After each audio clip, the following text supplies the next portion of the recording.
হাসি পেলে ফ্যাক করে হেসে ফেল। কি হাসার জন্য প্রস্তুত তো? আজকের গল্প গজা স্যারের ভূতের রহস্য।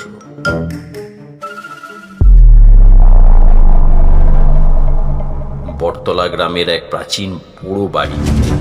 রাত 12টার পর সেখানে কেউ গেলে গায়ে ঠান্ডা শিহরণ লাগে, আর শোনা যায় হা হা হা হা হা হা, বাঁচবে না কেউ, বিদায় নাও। এই কাণ্ড দেখে গ্রামের লোকজন তো ভয়ে অস্থির। শেষমেশ পুলিশ গিয়ে কিছুই পেল না। আর যেই না গজা স্যারের ডাক পড়ল, উনি এক গাল হাসি দিয়ে বললেন, এ ভূত নেই এমন জায়গাতেই আমি ভূত বেট করেছি খুঁজে, আর এখানে তো সবাই ভূতের নাম করছে।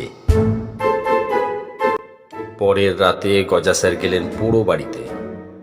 সঙ্গে নিলেন একটা হেরিকেন, একটা কাঁথা আর এক প্যাকেট বেগুন ভাজা।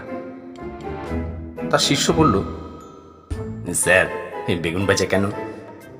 গজা স্যার গম্ভীর মুখে বললেন, ভূত ধরে ফেললে তো আর না খাইয়ে রাখা যায় না, খাওয়াবো তারপর জিরা করব। এবার গন্ডগোল শুরু।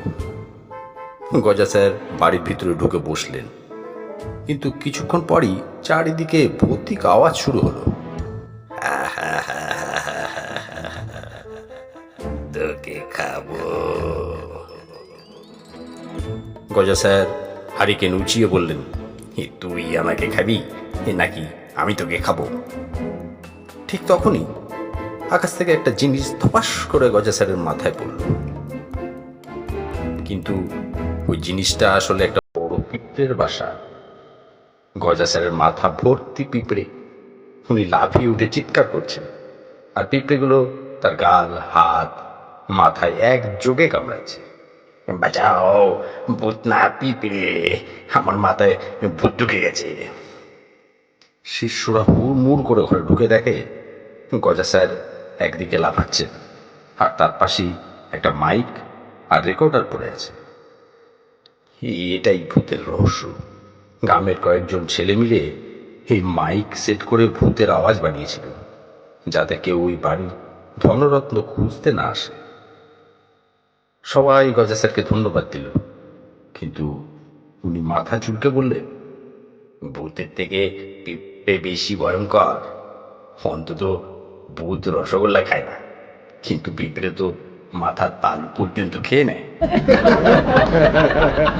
এই বলে উনি বেগুন ভাজার প্যাকেট খুলে বসে পড়লেন, আর সবাই হেসে কুটোকুটি। গল্পটা শুনে ভালো লাগলে নির্দ্বিধায় লাইক, কমেন্ট এবং শেয়ার করুন। একটা লাইক তো আশা করতেই পারি।